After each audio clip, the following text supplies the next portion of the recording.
బీసీల గురించి ఎమ్మెల్సీ కల్వకుంట్ల కవిత మాట్లాడటం హాస్యాస్పదమని మహిళా finance corporation chairman Bandru Shobharani అన్నారు. 10 సంవత్సరాల బీఆర్ఎస్ పాలనలో ఏం చేశారని ప్రశ్నించారు. అధికారంలోకి వస్తే బీసీ ముఖ్యమంత్రిని చేస్తామని చెప్పి ధర్నా చేయాలన్నారు. దళిత ముఖ్యమంత్రి అని చెప్పి గతంలో మోసం చేశారన్నారు. లిక్కర్ స్కామ్లో దొరికిపోయి తెలంగాణ ప్రతిష్టకు భంగం కలిగించారన్నారు. బీసీలకు పెద్దపీట వేసింది కాంగ్రెస్ పార్టీ అని చెప్పుకొచ్చారు. మీద కవిత చేస్తున్నటువంటి ధర్నా నిజంగా చాలా హాస్యాస్పదం.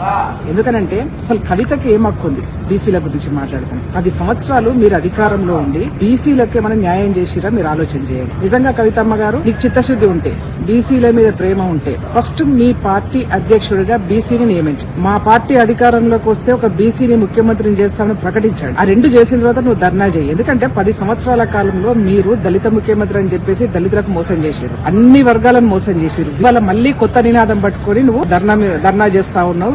ఇది కరెక్ట్ కాదు. ఎవ్వరు కూడా మిమ్మల్ని నమ్మరు ఈ రాష్ట్రంలో.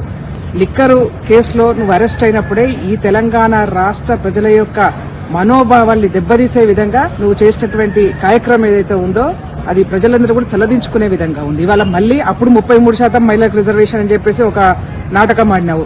ఇవాళ మళ్ళీ కొత్తగా బీసీలు అని చెప్పేసి నాటకం ఆడుతున్నావు. అంటే తెలంగాణ రాష్ట్రంలో బీసీల గురించి మాట్లాడుకోవడానికి ఒక బీసీ నాయకుడు లేడా? కాంగ్రెస్ పార్టీకి పూర్తిగా చిత్తశుద్ధి ఉంది. కాంగ్రెస్ పార్టీ అంతేగాని మీలాగా కాదు.